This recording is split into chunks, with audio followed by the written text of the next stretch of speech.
Captain Tom Miller stood tall, adjusting his freshly pressed uniform as he and his crew waited in the massive docking bay of Starbase Alpha. This was a historic moment.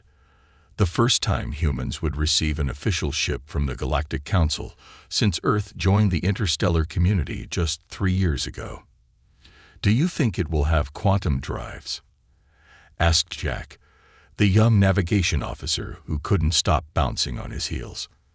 "I heard it might be a Trellix-class cruiser," said Maria, the weapons specialist. "Those things can outrun light itself." Tom smiled at his crew's excitement. They had all been handpicked, the best Earth had to offer. After years of proving themselves in smaller roles aboard alien vessels, they would finally have their own command. "Whatever it is," Tom said, "we'll make humanity proud." The massive doors at the far end of the hangar slid open with a deep mechanical groan. A delegation of aliens entered, led by Ambassador Brix of the Lyrian species. Brix was tall and thin with pale blue skin that seemed to shimmer under the hangar lights. Like all Lyrians, he had 3 pairs of eyes arranged vertically on his face, and all 6 were currently looking down at the humans with barely hidden smugness. "Captain Miller," Brix said, his translator making his words sound unnaturally flat. "The Galactic Council welcomes you. We are pleased to present Earth with its first official vessel." Tom noticed the pause but kept his face neutral.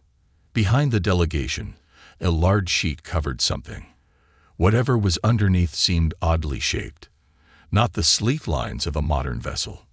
"On behalf of humanity, we're honored to accept," Tom replied formally. Brix made a gesture, and the sheet was pulled away. The humans' excited murmurs died instantly. Before them sat what could only be described as junk. The ship was an old transport vessel, its hull patched in dozens of places with mismatched metal. One of its 4 engine pods was visibly cracked. The name painted on its side, Discarded Hope, was faded and peeling. "This is," Tom started, then caught himself. "This is our ship." "Indeed," said Brix, all 6 eyes blinking in sequence. "The Discarded Hope has served the Galactic Coalition for over 70 years. It was due to be decommissioned, but we thought it would make a perfect learning opportunity for your species." Jack's face had fallen. Maria's hand was on her sidearm, though Tom doubted she even realized it. A reflexive response to insult. "It's barely space-worthy," said Mike, the chief engineer, speaking what everyone was thinking. His practiced eye was already cataloging the countless fixes the ship would need. "The life support systems look ancient." "They are functional," Brix replied. "Mostly." Another alien from the delegation, a squat 4-armed being named Gorks, chuckled. "Perhaps humans aren't ready for interstellar travel after all. If this simple vessel is too challenging, we accept with gratitude." Tom interrupted, his voice firm. The crew looked at him with surprise, but he gave them a subtle hand signal. "Trust me." Brix seemed disappointed by the lack of protest. "Very well. The ship is yours. The Council has provided basic supplies and a manual for the more unusual systems. You have 1 Earth month to make it operational and begin your assigned patrols." "1 month," Mike whispered. "We'd need 3 just to." "1 month will be perfect," Tom said loudly. "We look forward to showing what humans can do with this fine vessel." The delegation departed, several of them failing to hide their amusement. As soon as the doors closed, the crew erupted. "Captain, this is an insult," Maria said. "They've given us garbage." "We should go to the human ambassador," suggested Ren, the communications specialist. "File a formal complaint." Tom walked up to the ship and placed his hand on the cold, pitted hull. "No," he said quietly. "That's exactly what they expect." "Sir?" Jack asked. Tom turned to face his crew. In his eyes burned a fierce determination that made even Maria step back. "They think we'll complain. They think we'll beg for something better or give up entirely. That's what they want. Proof that humans don't belong out here." He began walking around the ship, examining it more closely. "Look at this hull. Cerulean metal. Older, yes, but nearly impossible to scan through with standard sensors. And these engine mounts, he pointed to what looked like damage. They're modified Vulcan thrusters, primitive by their standards, but incredibly reliable. Mike stepped forward, his engineer's curiosity overtaking his disappointment. The power core looks intact, actually. Old design, but if I'm not mistaken, it's one of the marathon cores. Not fast to charge, but nearly unlimited endurance. Tom smiled. Exactly. They didn't give us a fancy ship, they gave us a foundation. But sir, Maria protested, even if we get it running, we'll be laughed at everywhere we go. Good, Tom replied. Let them laugh. Let them underestimate us. Throughout human history, our greatest achievements have come when others thought we would fail. He gathered his crew in a circle, their faces still showing doubt, but now mixed with curiosity. They gave us scrap because they don't respect us. But they've forgotten something important about humans. We've always been at our best when working with scrap.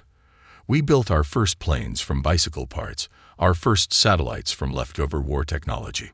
Tom's voice grew stronger, and one by one, his crew stood straighter. We won't just make this ship functional. We'll make it ours. We'll make it human. And one day, the Galactic Council will look at what we've done with their cast-offs and wonder what they've unleashed. Jack was the first to grin. So where do we start, Captain? Tom turned to the ship, his eyes gleaming with purpose. Mike, get a team and start assessing that power core. Maria, I want you to think about defensive options, creative ones. Ren, download everything you can about this model, official and unofficial. Jack, help me plot out the internal spaces. I want to see what we're working with. As the crew dispersed to their tasks, Tom stood a moment longer, looking at the battered vessel. The name Discarded Hope seemed to mock them. We should rename her, he murmured to himself. Something fitting. He thought of the old naval traditions from Earth's history, of ships beating the odds, of underdogs rising to greatness. Phoenix, he decided. From Earth mythology, the bird that rises from ashes.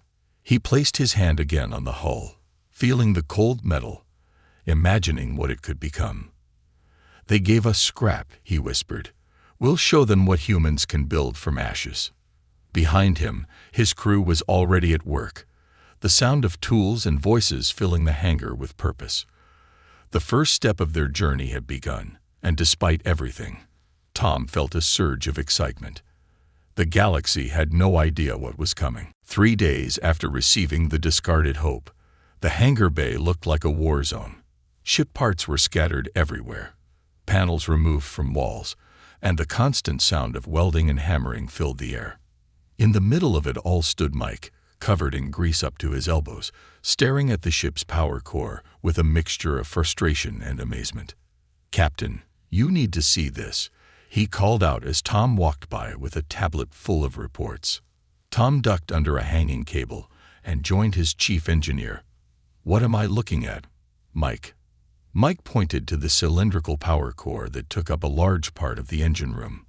This isn't junk. This is a Helion-5 core. They stopped making these 30 years ago, but not because they were bad. Then why? Because they're too good. Mike wiped his hands on a rag. These cores are nearly indestructible.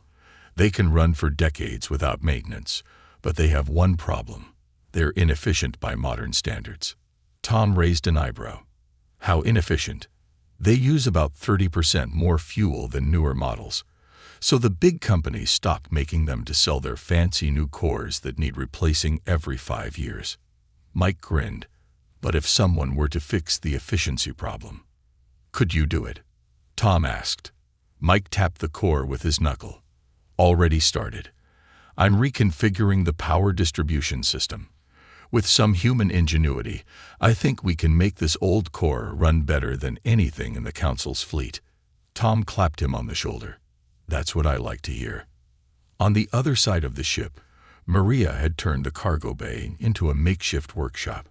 She was examining what looked like a large cargo door. "What's all this?" Tom asked, stepping around various tools and parts. Maria looked up from her work. Their idea of a shield generator was pathetic.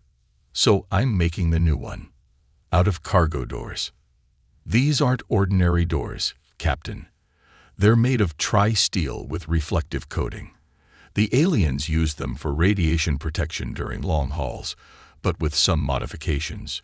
She flipped a switch, and the door panel began to hum with energy. "They can deflect energy weapons too." Tom watched as she fired a small test laser at the panel. The beam bounced off harmlessly. "It won't stop a direct hit from a military vessel," Maria admitted, "but it'll give us some protection. And the best part? Our shield signature will read as cargo bay doors on most scans." Tom smiled. "Hiding in plain sight. I like it." In what would become the bridge, Jack and Ren were installing old-style manual control systems alongside the ship's original computer interfaces. "Why are you adding physical controls?" Tom asked. "Aren't neural interfaces faster?" Jack looked up from under the console. "Faster, yes, but also easier to hack or disrupt. These physical controls are from Earth's old space program. Simple, reliable, and completely unfamiliar to most alien tech experts." Ren added, "We're also installing a backup navigation system based on star tracking, like ancient sailors used. If all our fancy tech fails, we can still find our way home." Day by day, the ship transformed. What had started as an insult was becoming something unique. Neither human nor alien, but a hybrid that combined the best of both worlds. On the 10th day, Ambassador Brix returned with several council observers. They walked through the ship with poorly concealed disdain. "You've made changes," Brix noted, watching a crew member install what looked like an Earth kitchen appliance into a control panel. "Improvements," Tom corrected. "We're adapting the ship to our needs." One of the observers, a tall insectoid being, chittered something that the translator rendered as, "Are those physical buttons? How primitive."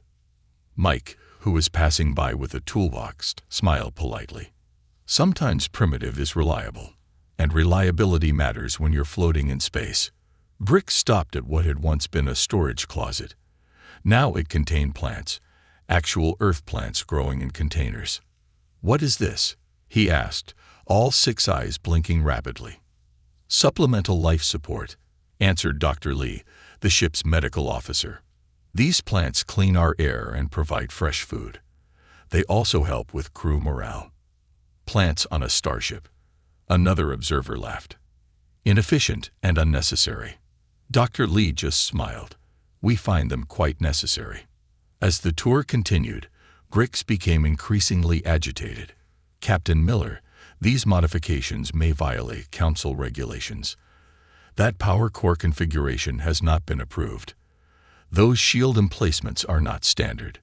This, whatever this is," he pointed to a device cobbled together from spare parts. "Water recycler," Tom explained. 98% efficiency. "The point is," Brix continued, "the council expected you to learn how to operate a standard vessel, not rebuild it according to human whims." Tom stopped walking and faced the ambassador directly. "With all respect, Ambassador, you gave us a decommissioned vessel that barely functioned. We're making it work. Isn't that the point?" "The point was to see if humans could adapt to galactic standards," Brix replied coldly. "And we are adapting them to work better." Tom gestured around. "Everything we've done improves this ship's functionality while maintaining compatibility with council systems." The delegation left shortly after, clearly unhappy with what they'd seen. As the hangar doors closed behind them, the crew gathered around Tom. "They're going to try to stop us, aren't they?" Maria asked. Tom nodded. "They'll probably add more inspections and requirements. But we'll keep working." "We've only got 20 more days until our deadline," Mike reminded him. "Then we work faster," Tom replied. "Double shifts. I want this ship ready to fly in 15 days, not 30. As the crew dispersed to their tasks with renewed purpose, Tom walked to the front of the ship. The old name had been removed, and a crew member was carefully painting the new one. Phoenix. They think we're just making a mess, Tom said to no one in particular. They don't understand that this is what humans do best. We take pieces that don't fit together and make something new. He touched the freshly painted name, careful not to smudge it. We're not just rebuilding a ship, he whispered. We're making history. Behind him, the sounds of construction continued late into the night. The Phoenix was taking shape, piece by mismatched piece, becoming something the Galactic Council never intended. A ship with a human heart. The Phoenix cut through space on its first official patrol, 3 days ahead of the Council's deadline. From the outside, it still looked like a patched-together transport vessel, its hull a mismatched collection of metals and components. But inside, it hummed with efficiency and purpose. Captain Tom sat in the command chair on the bridge, watching his crew work with pride. They had done the impossible. Turned scrap into a functioning starship with capabilities no one would suspect. "Status report," he called out. "All systems running smoothly, Captain," reported Mike from the engineering station. "Power core operating at 110% of standard capacity. Shield doors ready on standby," Maria added from tactical. "Weapons systems, well, what we're calling weapons systems, are online." Tom smiled at that. They had no official weapons, the Council hadn't authorized any. But Maria had repurposed mining equipment, waste disposal units, and even the ship's old cargo magnetizers into something that could, in a pinch, serve as defense. "We're approaching Sector 7, Jack announced from navigation. "Standard patrol route as assigned." Sector 7 was quiet space, a trading route far from any important Council worlds. It was busy enough with merchant traffic, but considered safe and routine. Perfect for a test run of humanity's first official ship. "Captain," Wren called from communications, "I'm picking up a distress signal. Merchant vessel, about half a light year from our position." Tom straightened in his chair. "Details." "They're reporting an attack. Pirates, by the sound of it." Wren adjusted her equipment. "Council protocol says we should report it and wait for an authorized military vessel." The bridge fell silent as all eyes turned to Tom. They knew what Council protocol said. They also knew what humanity would do. How long would it take an authorized military vessel to reach them? Tom asked. Jack checked his instruments. "Nearest patrol is 3 hours away at maximum speed." "And how long would it take us?" 20 minutes, sir." Tom nodded, his decision made. "Set course for that merchant vessel, maximum speed. Maria, prepare your non-weapons. Wren, inform the Council of our response." "Sir," Maria said carefully, "if we engage pirates, we'll be violating at least 3 Council regulations." "Then we better not get caught," Tom replied with a grim smile. "Or better yet, we better succeed." The Phoenix changed course, its engines pushing harder than any standard Council vessel of its class should be able to. Mike had worked wonders with the old power core, channeling its energy through human-designed systems that squeezed every drop of power from it. "Coming up on the coordinates," Jack announced 15 minutes later. "Dropping out of FTL in 3, 2, 1. The view screen showed chaos. A bulky merchant ship was listing badly, its engines dark. Circling it were 3 sleek, predatory vessels. Pirate ships known for hitting easy targets and disappearing before Council forces could respond. "They've already disabled the merchant's engines," Maria reported. "Life support still functioning, but they're cutting into the cargo hold." "Wren, open a channel," Tom ordered. When she nodded, he spoke clearly. "Attention, pirate vessels. This is Captain Tom Miller of the Earth ship Phoenix. Cease your attack and withdraw immediately." A harsh laugh came over the comms. "Earth ship, the new pets of the Council." The pirate's voice was translated through a basic system, the words choppy. "Go away, little humans. This is not your business." "I'm making it our business," Tom replied calmly. "Last warning." The pirate didn't bother to respond. Instead, one of the ships broke off from the merchant vessel and turned toward the Phoenix, weapons charging. "They're targeting us," Maria announced, tension in her voice. "Energy weapons powering up." "Shield doors," Tom ordered. Maria activated her makeshift defense system. The cargo bay doors, now charged with energy-deflecting fields, deployed strategically around the ship's vulnerable areas. From the outside, it looked like the Phoenix was simply opening some compartments. Nothing threatening. The pirate ship fired, confident in an easy kill. The energy beam struck one of the shield doors and scattered. Most of its force dissipated harmlessly into space. "Minimal damage," Mike reported, surprise in his voice. "Maria, your shield doors actually worked." "Don't sound so shocked," she replied, grinning. The pirate fired again, a more powerful shot. This time, the shield door absorbed most of the impact, but began to overheat. "We can't take too many of those," Maria warned. Tom nodded. "Then let's not give them the chance." "Mike, vent atmosphere from port side chambers. Controlled bursts." "Sir?" Mike questioned, then understanding dawned. "Oh, yes, sir." Mike activated the emergency venting system that humans had installed. Carefully calculated bursts of air shot from the Phoenix's side, the force pushing the ship into a spin that no proper council vessel would ever perform. The pirate's next shot missed entirely, its targeting computers unable to predict the unorthodox movement. "Now, Maria," Tom ordered as they spun toward the pirate ship. "Show them our mining equipment." Maria activated what had once been a standard mining laser, used for breaking down asteroids. The humans had modified it, focusing its beam to a much narrower point. It wasn't designed as a weapon, officially, but when the beam struck the pirate ship's engine housing, it cut through the metal like it was paper. The pirate ship lurched, its engines failing.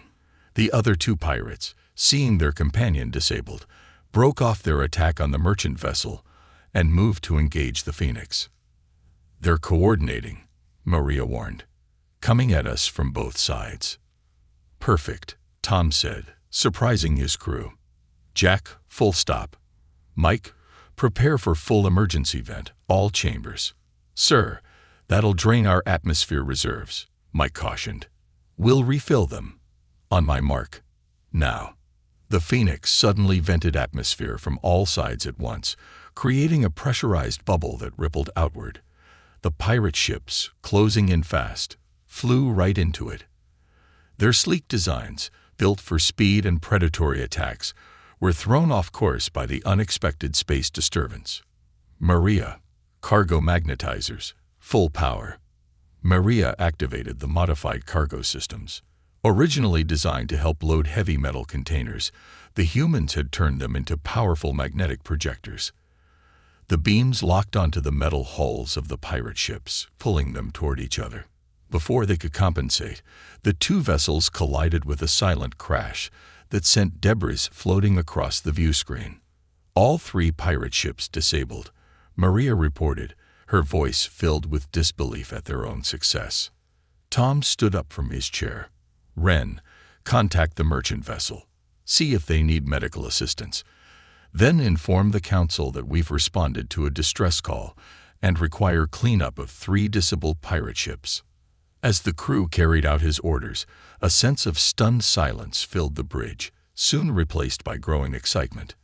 "We did it," Jack said quietly. "We actually did it." Tom nodded, allowing himself a small smile. "Yes, we did. And with a ship made of scrap." 3 hours later, when the council military vessels finally arrived, they found the Phoenix helping repair the merchant ship's engines. The pirates were contained, their ships disabled but intact for evidence. The council commander, a stern reptilian being, was clearly confused by what he found. "You engaged 3 pirate vessels. With that?" he asked Tom, pointing at the Phoenix with one clawed hand. "We responded to a distress call," Tom answered simply, "as any council vessel should." The commander studied the mismatched ship and its human crew with new eyes. "The council will want a full report on how this happened.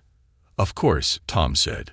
Though I should warn you, some of our methods might be considered unconventional. As the military vessels took charge of the pirates and the Phoenix prepared to continue its patrol, Tom gathered his crew on the bridge. Today, we showed the galaxy something important, he told them quietly. Not that humans can fight. Any species can fight. We showed them that we can think differently, see solutions where others see only junk. He looked around at their proud faces. They gave us scrap. We made it fly. They'll remember that. What none of them knew was how quickly word would spread through the merchant lanes and trading posts, stories of the odd human ship that fought like no other vessel in the galaxy. The story of the Phoenix had just begun. 2 months after the pirate incident, the Phoenix had developed quite a reputation. What started as whispers among merchant crews had grown into stories told in spaceports across 3 sectors. Some tales were exaggerated. No, the ship couldn't turn invisible, and it definitely couldn't split into 2 separate vessels. But the core truth remained. The human scrap ship was surprisingly effective. The Council, of course, was less impressed. Captain Tom had been called to explain his reckless actions 3 separate times. Each time, he patiently pointed out that he had simply responded to a distress call, as any responsible Council vessel should. They can't decide if they should punish us or study us, Tom told his crew one evening as they gathered in what they now called the garden, the expanded plant room that had become their unofficial meeting space. Mike laughed. They sent 2 engineers last week to inspect our power core modifications. They spent 3 hours taking notes. And that military attaché who wanted to see our weapons systems, Maria added. His face when I showed him our modified mining equipment was priceless. The crew's laughter was interrupted by Ren's voice over the ship's comm. Captain to the bridge. Priority message coming in from Council Command. Tom exchanged glances with his officers.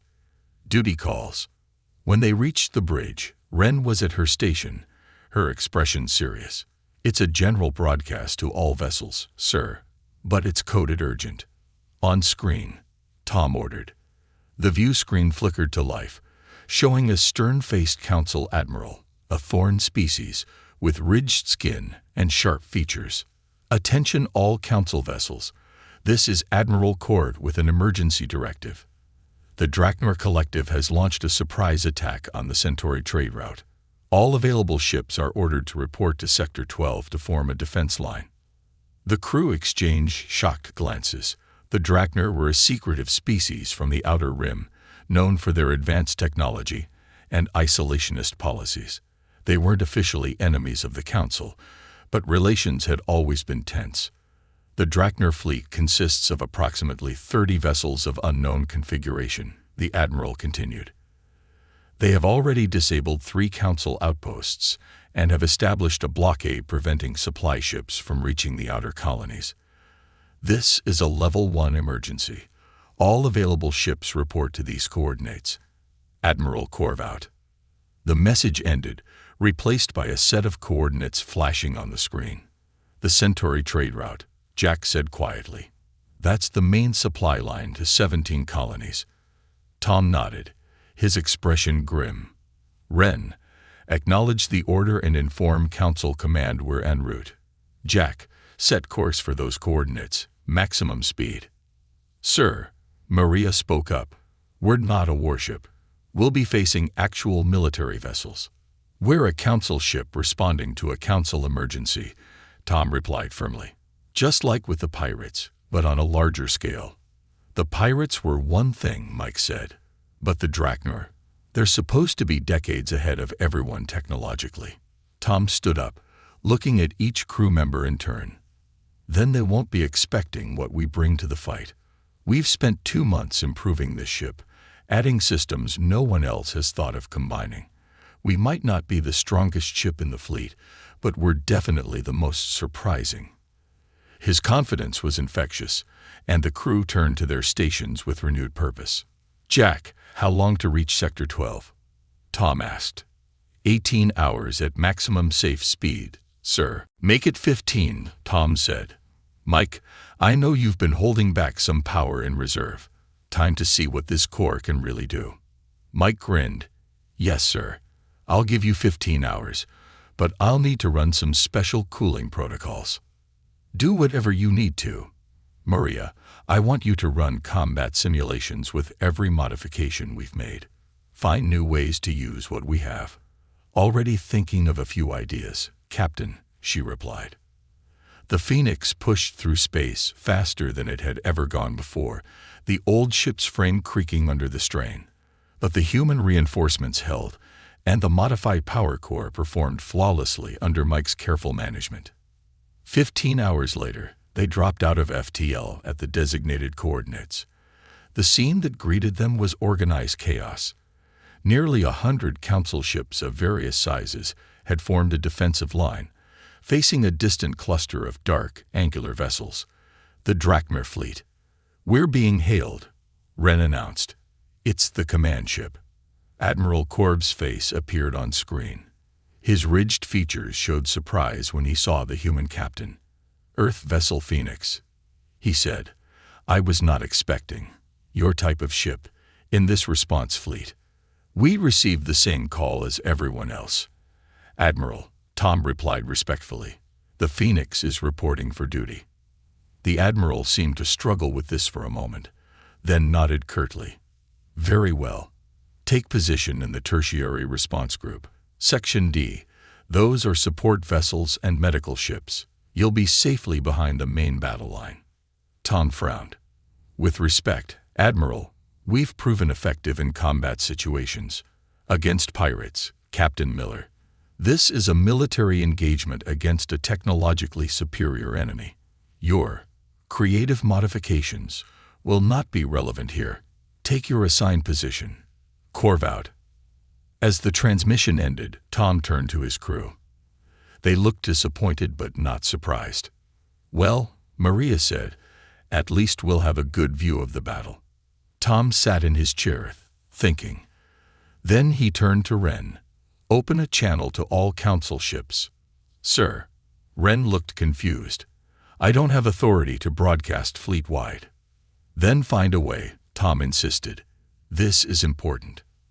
Wren worked at her console for a few moments.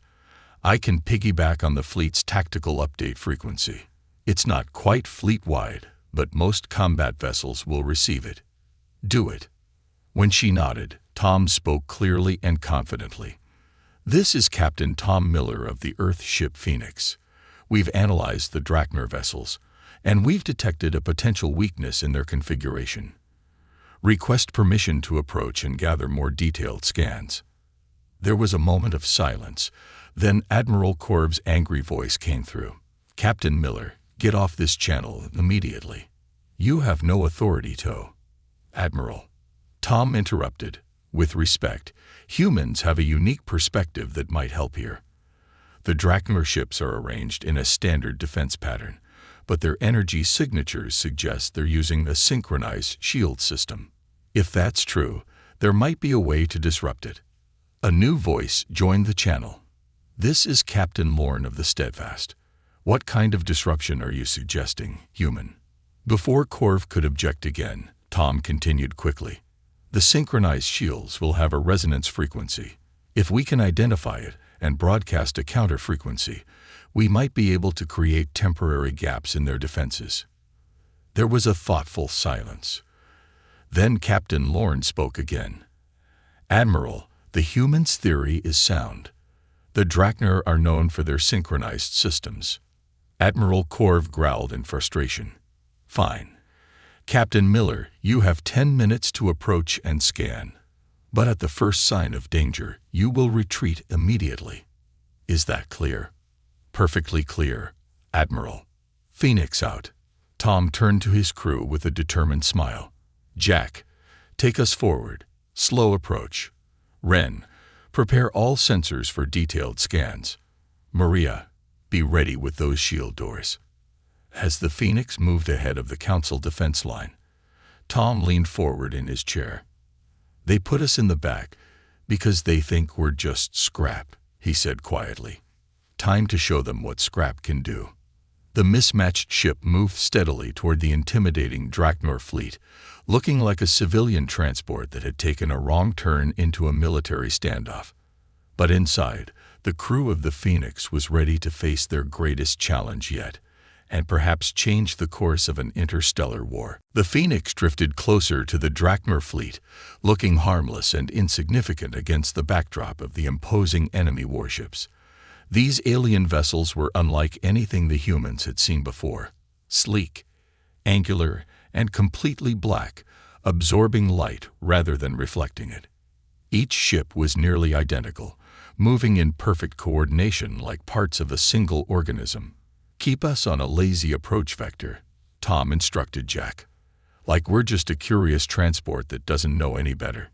"They're scanning us, Captain," Wren reported from her station. "Standard identification sweep." "Let them look," Tom replied calmly.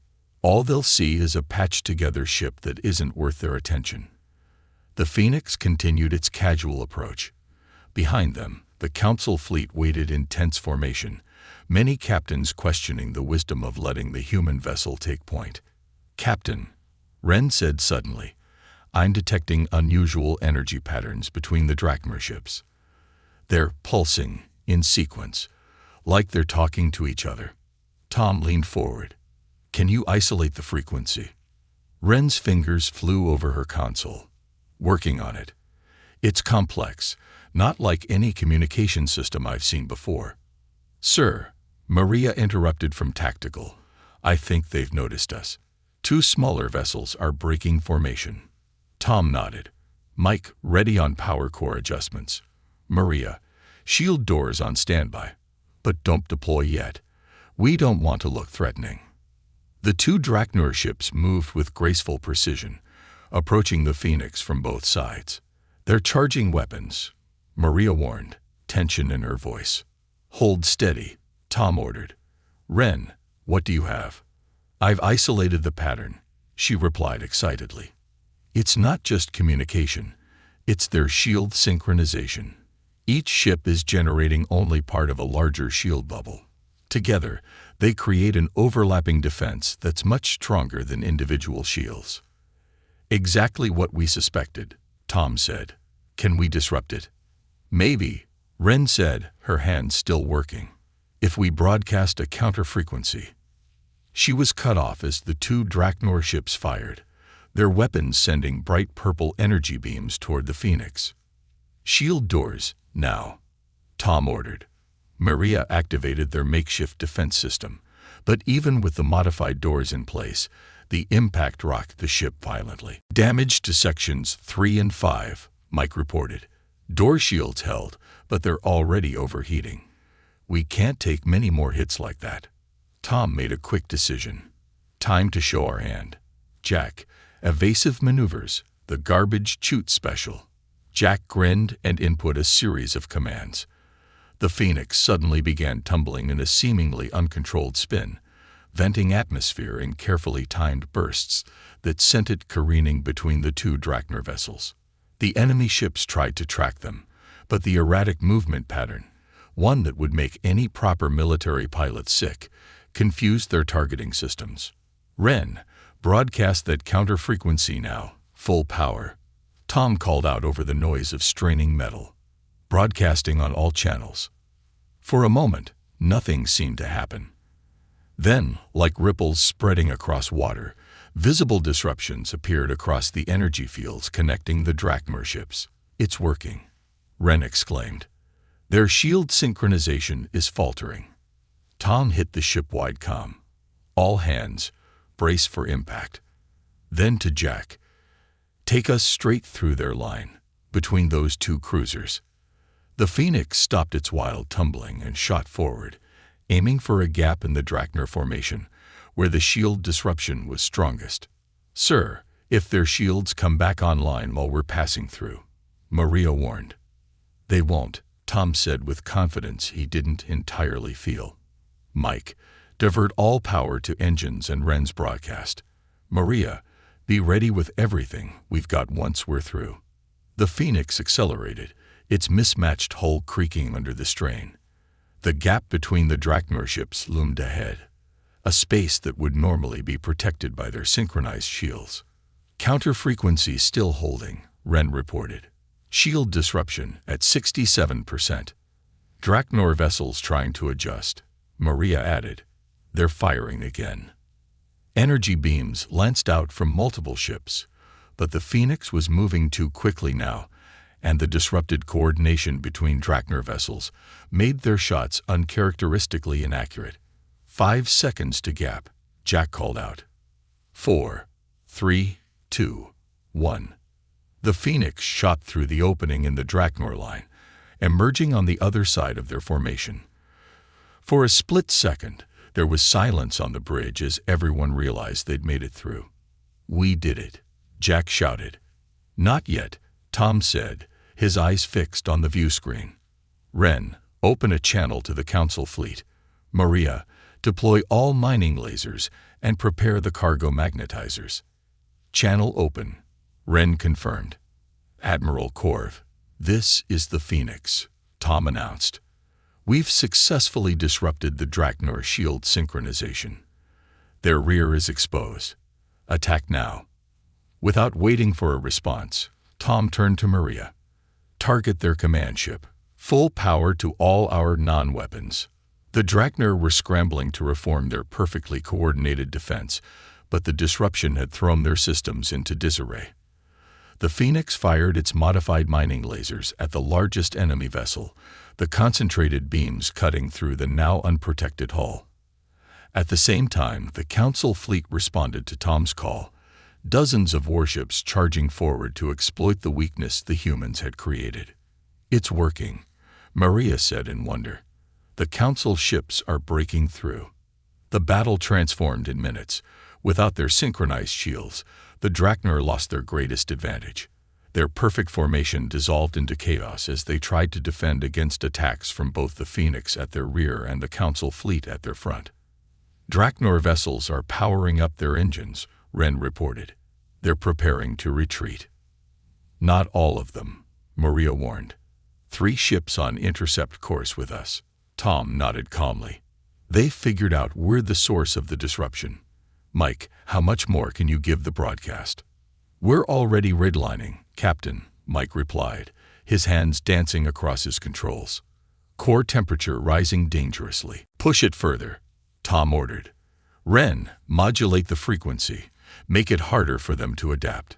"Jack, evasive pattern delta." The Phoenix spun away from the approaching Draknor ships, still broadcasting the shield-disrupting signal at maximum power. The 3 enemy vessels pursued, firing repeatedly. "Hull breach in Section 8. Mike called out. "Sealing now." "Shield doors failing on starboard side," Maria added.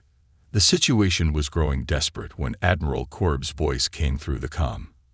"Earth vessel Phoenix, break off your attack. Council reinforcements incoming."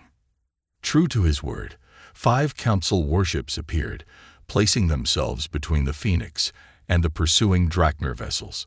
"This is your chance to withdraw, Captain Miller," Korv said, his tone still stern but with a new note of respect. "You've done enough." Tom looked at his crew, exhausted, some bleeding from minor injuries, but all still at their posts. "Thank you, Admiral." Phoenix withdrawing. He turned to Jack. "Get us to a safe distance."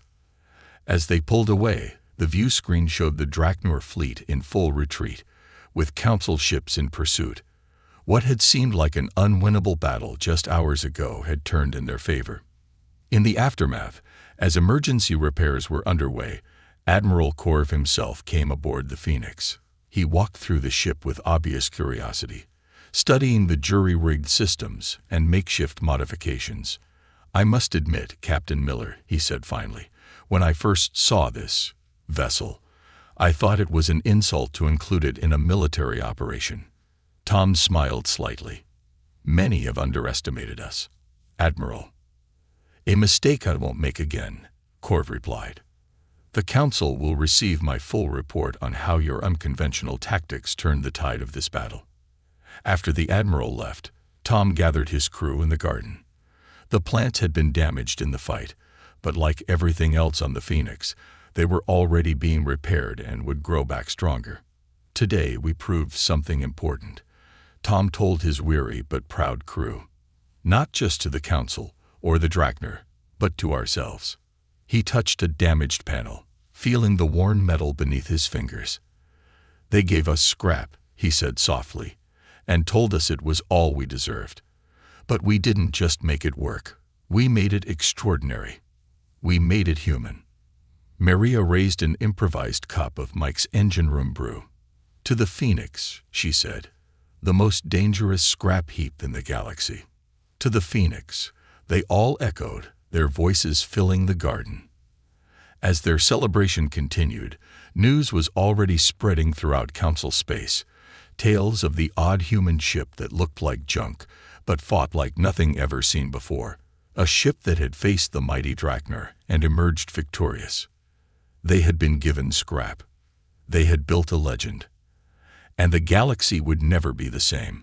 The UES Perseverance hung in orbit above Earth, its once gleaming hull now marked with scars from 2 decades of service. The ship had never been the pride of the United Earth Space Fleet. It was simply a workhorse, reliable but unexceptional. And now, like an old horse put out to pasture, it was slated for decommissioning. Captain James Reed stood at the viewport of his quarters, looking out at the blue marble of Earth. At 53, he felt a kinship with his vessel. They were both considered past their prime by the young admirals who now commanded the fleet. His weathered face reflected in the glass, the gray at his temples matching the worn metal of his ship. "Captain, to the bridge," came the voice over the intercom, interrupting his thoughts. When Reed arrived at the bridge, his first officer, Tom Miller, was waiting. Miller was 35, tall and serious, one of the few crew members who had requested to stay with the Perseverance despite better opportunities elsewhere.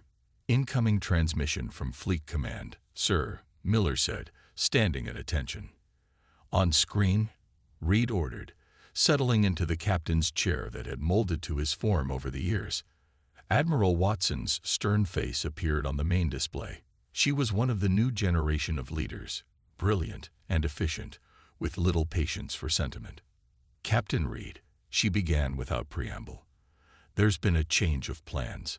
Before the Perseverance is decommissioned, you have one final mission." Reed raised an eyebrow, but remained silent. "You're to transport a group of scientific personnel to Outpost Delta for rotation. It's a milk run, Captain, straight there and back, after which you'll proceed with the decommissioning as scheduled." "Understood, Admiral," Reed replied, hiding his disappointment at such a mundane final assignment. "There's one more thing," Watson continued, her expression shifting slightly. "Due to budget constraints, we're reassigning most of your crew immediately. You'll be operating with a skeleton crew for this mission." Reed frowned. "How skeleton are we talking, Admiral?" "You'll be receiving 20 new crew members, transfers from various posts. That should give you the minimum required to operate safely." After the transmission ended, Miller looked at Reed with concern. "Skeleton crew for a milk run. Seems excessive even for the budget hawks." Reed tapped his fingers on the armrest. "And who are these transfers?" "Usually, no one volunteers for a ship headed to the scrapyard." 3 days later, Reed understood exactly what kind of crew he had been assigned. They were the misfits of the fleet, brilliant but problematic officers who had clashed with authority, bucked regulations, or simply didn't fit the increasingly corporate structure of the United Earth Space Fleet. Lisa Walker, his new chief engineer, had been demoted twice for modifying equipment without authorization, despite the fact that her modifications had worked brilliantly. Mike Torres, now his tactical officer, had been passed over for promotion 3 times because of his unorthodox strategic ideas that contradicted fleet doctrine. The ship's doctor, Anna Ray, had a reputation for prioritizing patience over paperwork, earning her transfers from one post to another. Reed called them all to the ship's conference room, studying their faces as they assembled. Some looked defeated, others defiant, but all showed signs of having been ground down by a system that valued conformity over creativity. "I've reviewed all your files," Reed said once they were all seated, "and I know why you're here. Each of you is considered a problem by someone up the chain of command." The room remained silent, But Reed caught several exchanged glances. "I don't care about any of that," he continued. "This is the Perseverance's final mission, and my last command. All I care about is completing our assignment competently. If you can do your jobs, your past doesn't matter to me." Walker, a compact woman with quick eyes, spoke up. "Permission to speak freely, Captain." Reed nodded. "This ship is outdated, running on systems 2 generations behind the current fleet standard. I've been reviewing the maintenance logs. It'll take some creativity just to keep her functioning properly for this mission." "Then be creative, Chief," Reed replied with a slight smile. "That's why you're here, isn't it? Because you don't do things by the book." For the first time, something like hope flickered across Walker's face. Over the next 2 days, the small crew worked to prepare the Perseverance for departure. Reed was impressed despite himself. These officers might have been rejects in the eyes of the fleet, but they knew their jobs. Walker had already improved engine efficiency by 8% with modifications that definitely weren't in any official manual. Torres had recalibrated the outdated weapons systems to perform nearly as well as newer models. The ship was scheduled to depart in 12 hours when the message came through. "Captain, emergency transmission from Outpost Gamma," called out Communications Officer Ben Park, his voice tense. "They're under attack." Reed rushed to the bridge where the rest of the command crew was already gathering. "Put it on screen." The transmission was fragmented, breaking up with static, but the message was clear enough.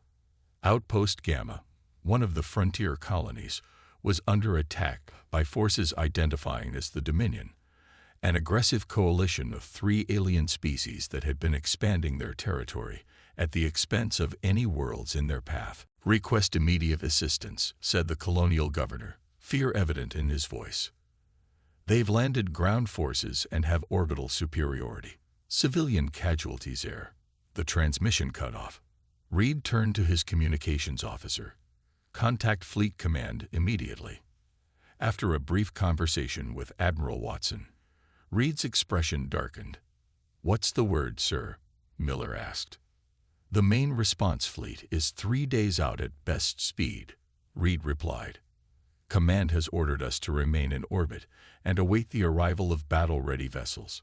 3 days, Torres exclaimed. "Gamma will be overrun by then. There are 10,000 civilians on that outpost." Reed looked around at his crew of misfits and his aging, obsolete ship. Fleet regulations were clear. The Perseverance wasn't classified for frontline combat operations anymore. Engaging with enemy forces would be a direct violation of orders. He thought of all the times he had followed orders throughout his career, of the growing rigidity of the fleet, and of the lives hanging in the balance. "Mr. Miller, set course for Outpost Gamma, maximum speed," Reed said, settling into his captain's chair with new purpose. Miller hesitated for just a moment. "Sir, that contradicts Fleet Command's direct order." Reed met his first officer's gaze steadily. "I'm aware of that, Mr. Miller. Are you refusing the order?" A slow smile spread across Miller's face. "No, sir. Setting course for Outpost Gamma." As the Perseverance broke orbit and accelerated toward the jump point, Reed knew this would be his last command one way or another. But perhaps, just perhaps, this obsolete ship and its crew of rejects might make a difference before they were done. No one feared the UES Perseverance. It had never been the fastest, the strongest, or the most advanced vessel in the fleet. But as it leaped into faster-than-light travel on a collision course with the Dominion forces, that was about to change. The UES Perseverance dropped out of faster-than-light travel at the edge of the Gamma system. The bridge crew tensed as the main view screen displayed the scene before them. "Tactical assessment, Mr. Torres," Captain Reed ordered, his voice steady despite the sight of 3 large Dominion warships orbiting the small colony world. Torres' fingers flew across his console. 3 heavy cruisers in orbit, sir. They're deploying landing craft to the surface. Colony defenses are minimal. They've already lost their orbital platform. Life signs on the surface?" Reed asked. Dr. Ray checked her readings. Multiple human life signs, concentrated in the main settlement, and moving toward the emergency shelters. Dominion forces are spreading out from 3 landing zones. Reed nodded grimly. They don't know we're here yet. Let's keep it that way. He turned to his first officer. Mr. Miller, I want us to approach from behind the planet's moon. We'll use it for cover. Sir, Torres interjected, even with the element of surprise, we can't take on 3 Dominion cruisers. The Perseverance isn't built for that kind of fight. I'm aware of our limitations, Mr. Torres, Reed replied. We're not here to win a battle. We're here to save lives. He looked around at his crew. Our priority is evacuating as many colonists as possible. As the Perseverance maneuvered behind Gamma's moon, Reed called his senior officers to the tactical room. The holographic display showed the colony and the Dominion positions. The colony has 3 emergency shelters here, and here, Reed pointed. Each has a landing pad large enough for our shuttles. We'll send all 4 of our shuttles down in rotation while the Perseverance creates a distraction. What kind of distraction can we create that won't get us destroyed? Miller asked. Lisa Walker, who had been quiet until now, stepped forward. Captain, I've been studying the Dominion ships. Their systems are highly advanced, more integrated than ours. But that might be a weakness. She tapped controls on the display, highlighting the enemy ship's communication arrays. They rely heavily on constant data exchange between ships. If we could disrupt that, even briefly, it might create enough confusion for our shuttles to get in and out. Reed looked at her with interest. How do you propose we do that, Chief? Walker smiled for the first time since coming aboard. Our outdated communication system operates on frequencies the Dominion doesn't use anymore. They won't be scanning for them. We can use our main communication array to blast interference across their coordination channels. Will that work? Miller asked doubtfully. In theory, Walker replied. But we'll need to get close. Reed considered this. Close enough to be a target. Yes, sir. Reed made his decision. We'll approach from behind the moon, broadcasting the interference. Once their ships show signs of confusion, we'll launch the shuttles. Mr. Torres, I want you to prepare some surprises to keep their attention on us and away from our shuttles. Torres grinned. I have a few ideas, Captain. 4 hours later, the plan was in motion.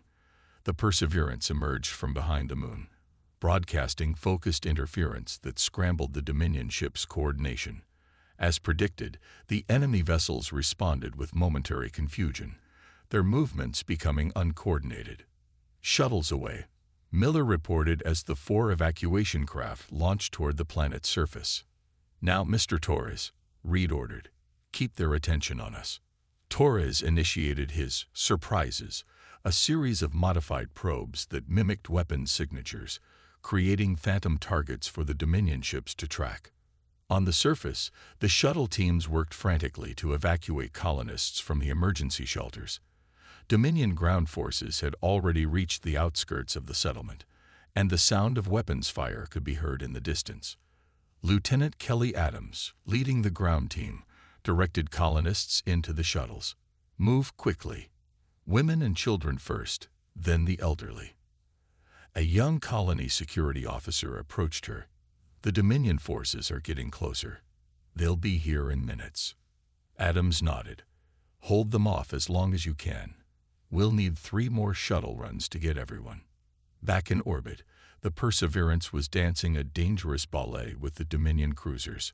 Reed had ordered the ship to make seemingly random maneuvers while continuing to broadcast interference. They're adapting to our jamming, Walker reported from engineering. I'm changing frequencies, but it won't fool them for long. Shuttle 1 returning with evacuees, Miller announced. Shuttles 2 and 3 are still loading. Shuttle 4 is en route back to the surface for a second run. Reed gripped the arms of his chair as a near miss from a Dominion energy weapon rocked the ship. Damage report.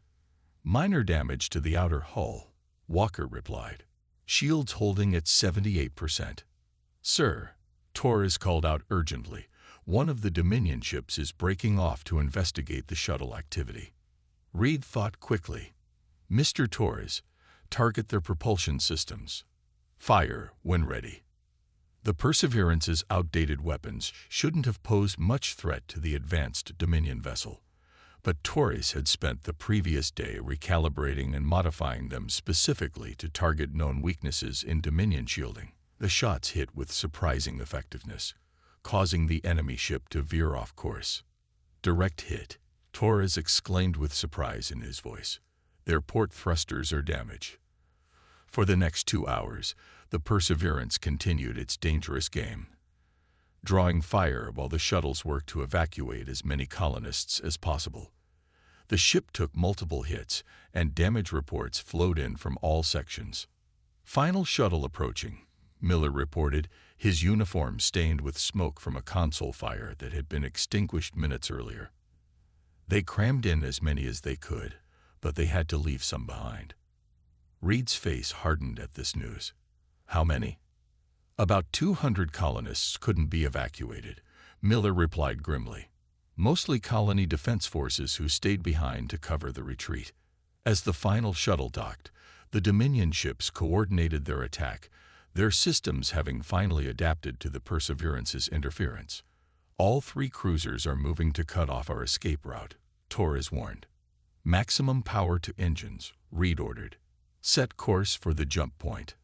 As the Perseverance accelerated away from the planet, the crew worked to tend to the nearly 800 evacuees now crowded into every available space on the ship. In his ready room, Reed received a troubling report from Dr. Ray.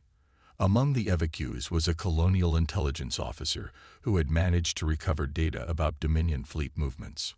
Captain, the intelligence officer said, her face grave, the attack on Gamma was just the beginning.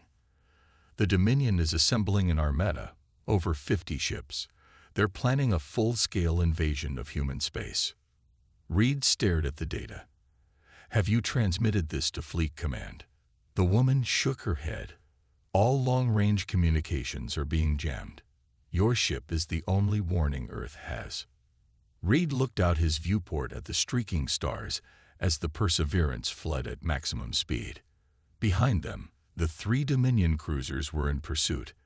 Ahead lay an uncertain path to Earth with vital information that could save billions of lives. The UEA's Perseverance, old, damaged, and overcrowded, had just become humanity's most important ship. We've lost them, Torres announced with relief as the Perseverance emerged from its 3rd random jump in 6 hours. The tactical officer's shoulders plumped with exhaustion, but a small smile played on his lips. Captain Reed nodded. Good work. Now we need to decide our next move. He looked around at his senior officers gathered in the conference room. The strain of the past 24 hours showed on every face. We have to get back to Earth with this intelligence, Miller said, gesturing to the data they'd received from the colonial officer. The fleet needs to know about the Dominion Armada. If we head straight for Earth, the Dominion ships will likely intercept us, Reed replied. We're not fast enough to outrun them on a direct course. Lisa Walker, who had been studying the star charts, looked up. Captain, I have another idea. What if we don't run from the Armada? What if we follow it instead? The room fell silent as all eyes turned to the engineer. Explain, Reed said after a moment. Walker pointed to the star map. Based on the intelligence report, the Dominion Armada is gathering here, at these coordinates.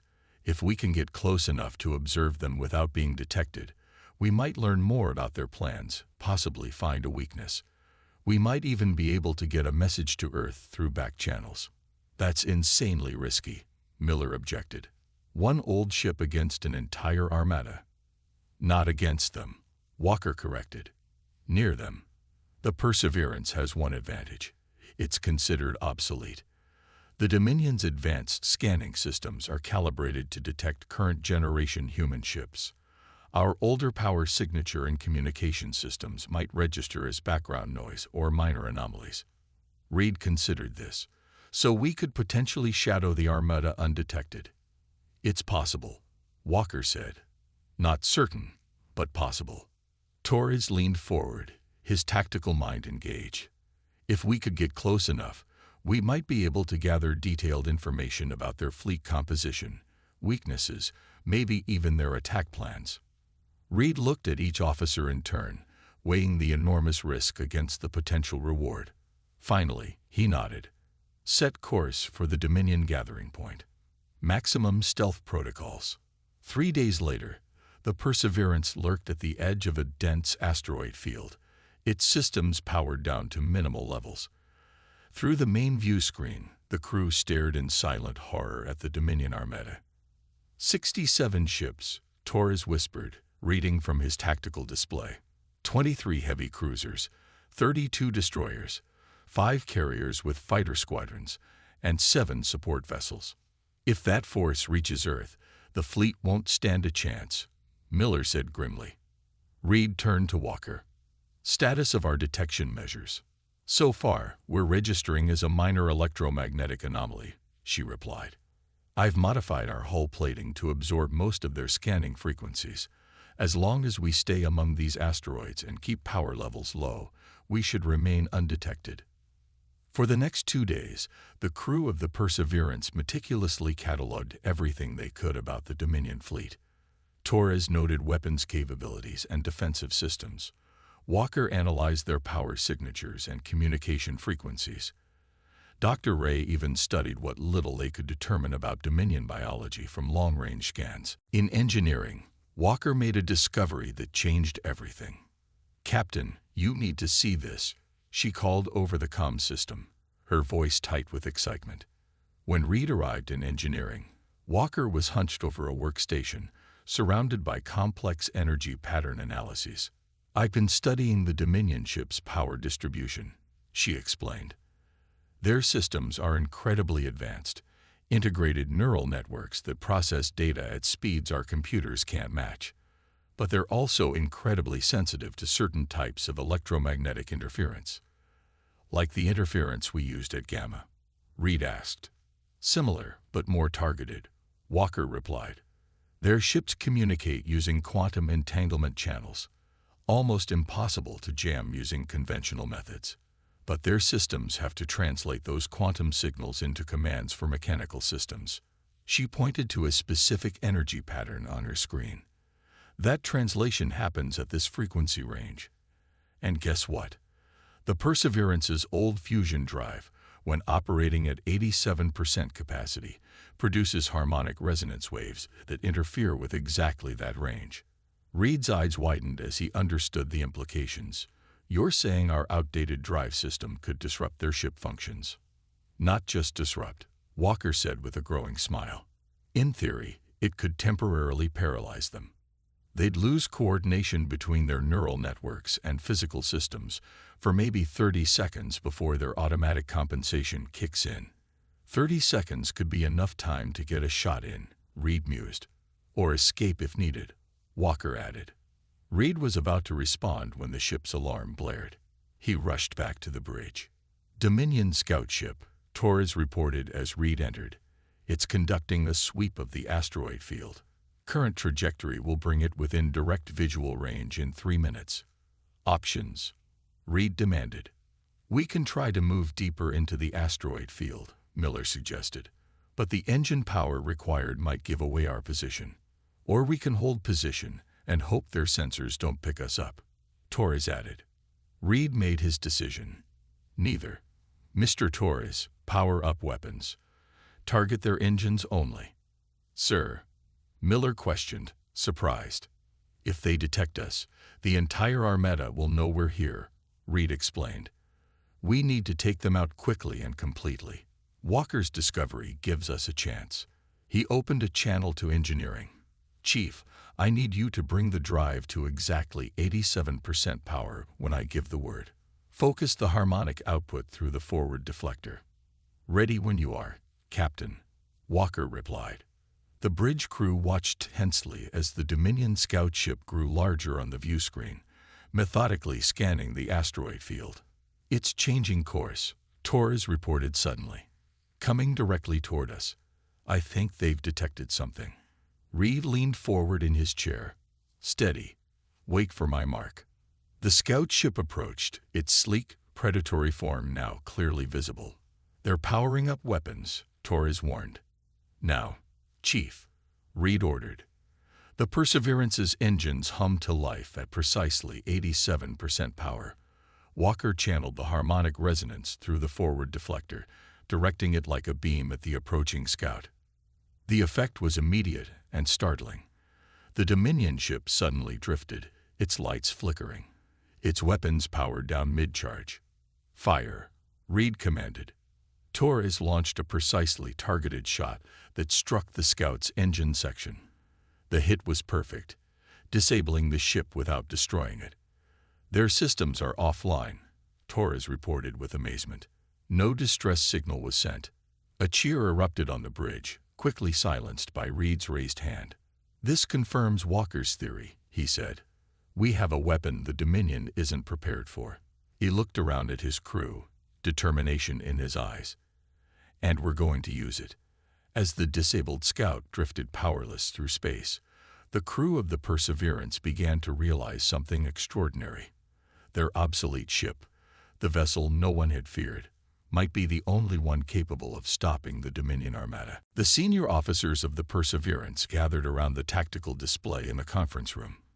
The holographic image showed the Dominion Armada, a massive collection of warships now moving in formation toward human space. "They've begun their advance," Reed said, his voice grave. "At their current speed, they'll reach the outer colonies in 36 hours. Earth Fleet Headquarters won't be able to gather enough ships in time." "We need to slow them down," Miller stated, saying what everyone was thinking. Reed nodded. "Exactly. We can't stop them alone, but if we can delay their progress, give the fleet time to organize a proper defense." He let the thought hang in the air. Torres leaned forward, studying the display. The Armada is staying in tight formation. Their front ships are scanning for threats, but their rear guard is lighter than I'd expect. Walker, who had spent the last 12 hours refining her harmonic resonance theory, spoke up. "Captain, I've been working on expanding our disruptive capabilities. I think I can modify our main deflector to broadcast the harmonic resonance in a wider pattern. It won't be as effective as a focused beam, but it could affect multiple ships at once." "How many?" Reed asked. 3, maybe 4 if they're close together," Walker replied. "But it will put enormous strain on our power systems. We'd only get 1 or 2 bursts before we'd need to reset." Reed considered this information. "We need to make those bursts count." He pointed to an area ahead of the Armada's path. "What about this nebula? Could it help us?" Torres examined the region. The Kelnar Nebula. Dense ionized gases, magnetic disturbances. It would interfere with sensors on both sides. But his eyes lit up with understanding. The Dominion's integrated systems would suffer more than our older tech. It's the same principle as Walker's resonance discovery. They'll have to pass through or around it. Reed noted, "If we could lure some of their ships into the nebula, we'd have the advantage," Torres finished. "Their advanced targeting systems would be nearly useless, while our manual targeting could still function." A plan began to take shape. The Perseverance would reveal itself just enough to draw a portion of the Dominion fleet into the nebula, where Walker's harmonic disruption could be deployed to maximum effect. With luck, they could disable enough ships to create a blockage, forcing the Armada to alter course or slow down to clear the path. "It's risky," Miller cautioned. "If too many ships follow us in, or if the harmonic disruption doesn't work as expected, we'll be destroyed," Reed acknowledged. "But if we do nothing, billions of lives are at stake." The vote was unanimous. They would take the chance. 6 hours later, the Perseverance positioned itself at the edge of the Kelnar Nebula. Power systems at minimal levels except for a deliberately leaky communication signal, just enough to catch the attention of the Dominion's forward scouts. "They've detected us," Torres reported from Tactical. 2 destroyer-class vessels are breaking formation to investigate." Reed nodded calmly. "Let them get a good look, then take us into the nebula. Slow enough that they think they can catch us." The Perseverance glided into the multicolored gases of the nebula, the pursuing Dominion ships following exactly as hoped. As soon as they entered the dense clouds, their sensors began to struggle. "They're still following, but they've slowed," Torres reported. "They're having trouble tracking us." "Good. How many ships are following now?"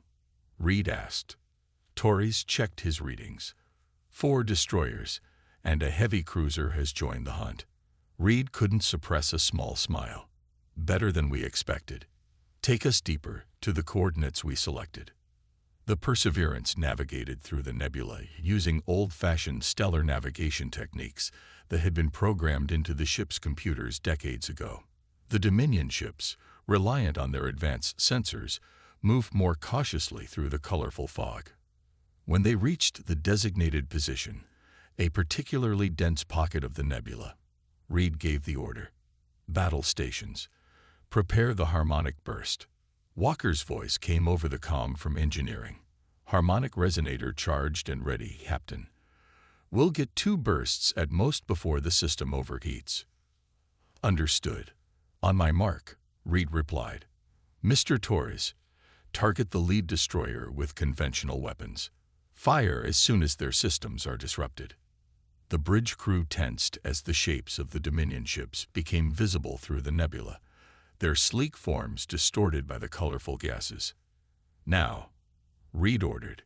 The Perseverance unleashed the harmonic burst, broadcasting the precise frequency that interfered with the Dominion ship's neural networks.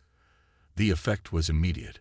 All 5 enemy vessels slowed to a drift, their systems temporarily paralyzed. "Fire," Reed commanded. Torres launched a precisely targeted barrage at the lead destroyer's propulsion system. The shots connected perfectly, causing a cascade of secondary explosions along the ship's engine section. "Direct hit," Torres reported. "Their engines are offline." But the victory was short-lived. As predicted, the Dominion ship's systems began to recover after 30 seconds. "Second burst ready," Walker reported. "Hold," Reed ordered. "Let's see what they do first." The remaining Dominion ships, now aware of their vulnerability, began to spread out, making it impossible to catch all of them in a single burst. But something unexpected happened.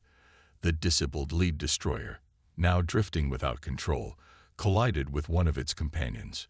Both ships' emergency systems activated, filling the nebula with distress signals. Reed saw the opportunity. "Mr. Miller, take us behind that cruiser. Chief Walker, prepare for focused burst on my mark." The Perseverance maneuvered through the nebula with surprising agility for an older vessel.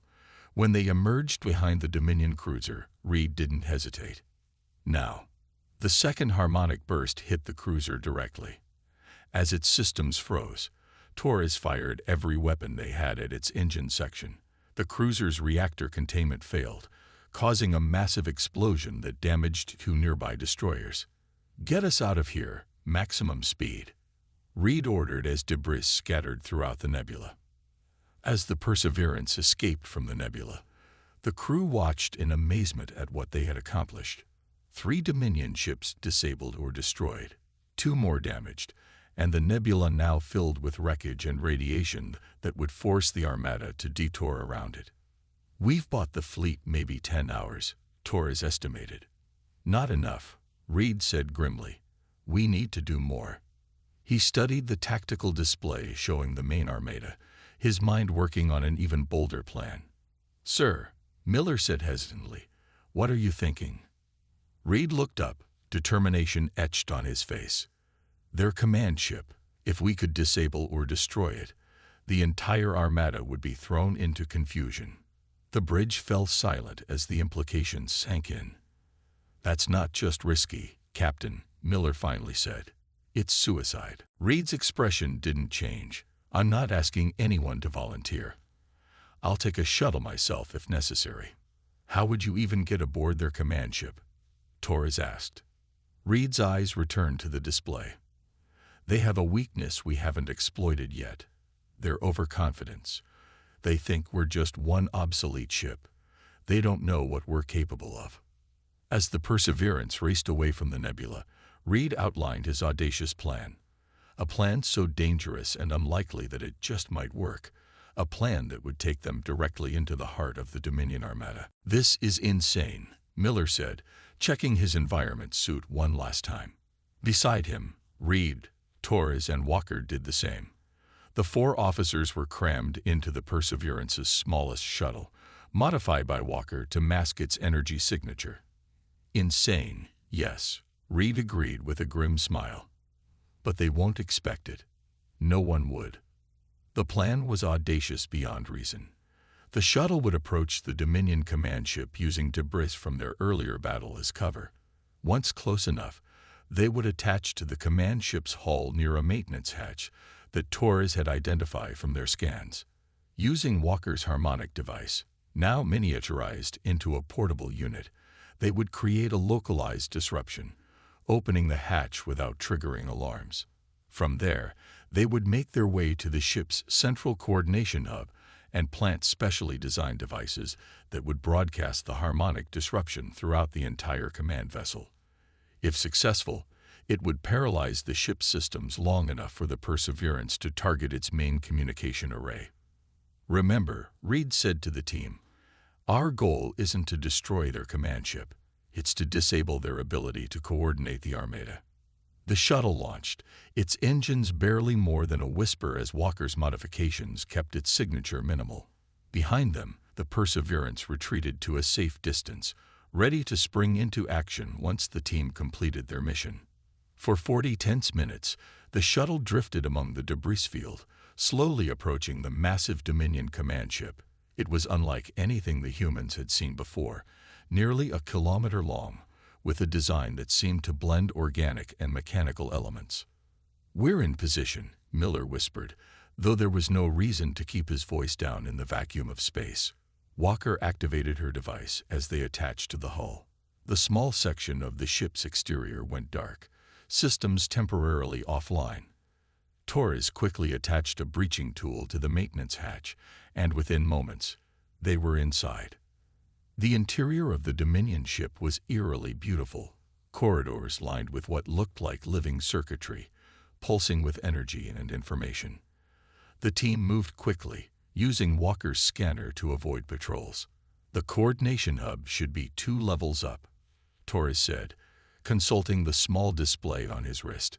They encountered only 2 Dominion crew members, tall insectoid beings that moved with unsettling grace. Each time, Walker's device gave them just enough disruption to slip past unnoticed.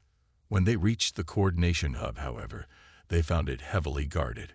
6 Dominion soldiers stood watch outside the sealed doorway. "We need a distraction," Reed whispered. Torres reached into his pack and pulled out a small device, remote harmonic emitter. "I can place it down that corridor. When activated, it should draw them away." The distraction worked perfectly. As the guards rushed to investigate the strange energy readings, the team slipped into the coordination hub, a vast chamber filled with holographic displays showing the position of every ship in the Armada. 30 seconds, Walker warned as she began placing her devices around the room. "That's all the time we'll have once I activate the main disruptor." Reed nodded. Torres set the charges on the main communication relays. Miller watched the door. They worked with practiced efficiency, each knowing their role. When Walker gave the signal, they retreated to a service corridor just outside the hub. 3, 2, 1, Walker counted down, then pressed the activator. The effect was immediate and dramatic. The entire command ship seemed to shudder as systems throughout the vessel temporarily froze. Lights flickered, doors sealed or opened at random, and distant alarms began to wail. "Move," Reed ordered, and the team raced back toward their entry point, encountering confusion rather than resistance as the Dominion crew struggled to understand what was happening to their ship. They reached the maintenance hatch just as the ship's systems began to recover. Slipping back into their shuttle, they detached from the hull and drifted away, using the continuing chaos as cover. "Perseverance, this is Reed," the captain transmitted. "Phase 1 complete. Execute Phase 2. The Perseverance emerged from hiding, all weapons charged and targeting systems locked on the command ship's now identified communication array. With the command ship still recovering from the internal disruption, it was unable to coordinate an effective defense.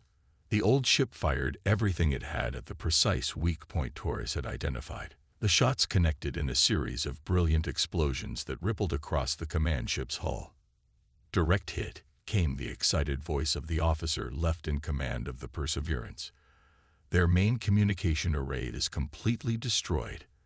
As the shuttle raced back to the Perseverance, the crew watched in amazement as the effect of their attack spread throughout the Dominion Armada. Without the command ship's coordination, the tightly organized formation began to break down. Ships moved in conflicting patterns, some colliding, others firing on incorrect targets. "It's working better than we expected," Torres said in awe. "Their ships are so integrated that without central coordination, they can't function effectively as individual units." The Perseverance retrieved the shuttle and immediately set course away from the Armada, pushing its engines beyond safe limits. Behind them, the Dominion fleet had fallen into complete disarray. "Message from Earth Fleet Command," the communications officer reported as they reached safe distance. "They've picked up our emergency broadcasts. A response fleet is on the way. ETA 4 hours. When the Earth fleet arrived, they found an astonishing sight. The once mighty Dominion Armada scattered and in disorder. Several ships had been damaged in collisions, others had retreated, and the remainder were struggling to reestablish communication protocols. The Earth fleet, though smaller, engaged the disorganized enemy with devastating effect. Within hours, the Dominion forces had either been destroyed or had fled back to their own territory. 2 days later, the UES Perseverance docked at Earth's orbital station. As Reed and his crew stepped off the ship, they were met not with the retirement ceremony that had been planned, but with cheering crowds and a full honor guard. Admiral Watson, who had ordered them to stand down days earlier, was the first to greet them. "Captain Reed," she said, her usual stern expression replaced with one of respect. "Earth fleet owes you and your crew a debt that can never be repaid." Reed shook his head. "The credit belongs to this ship and this crew, Admiral. They showed what can be accomplished when people are allowed to think creatively, even if it doesn't follow standard protocols." In the following weeks, the story of the Perseverance spread throughout human space. The ship that had been scheduled for decommissioning was instead given a complete refit, its unique capabilities now recognized as invaluable. The crew, once considered misfits and problematic officers, were celebrated as heroes and given their choice of assignments. Most chose to remain with the Perseverance, now under Reed's permanent command. 6 months later, as the Perseverance prepared for its first official mission as the flagship of a new rapid response fleet, Reed received a classified intelligence report. Dominion communications had been intercepted and translated. Among them was a new tactical directive: approach with extreme caution any human vessel matching the profile of UES Perseverance. Priority threat: avoid engagement if possible. Reed smiled as he read the report. The ship no one had feared had become the one ship the enemy feared above all others. And as he looked around at his crew, Walker, Torres, Miller, and all the others who had been rejected by a system that valued conformity over creativity, he knew this was just the beginning of their legend.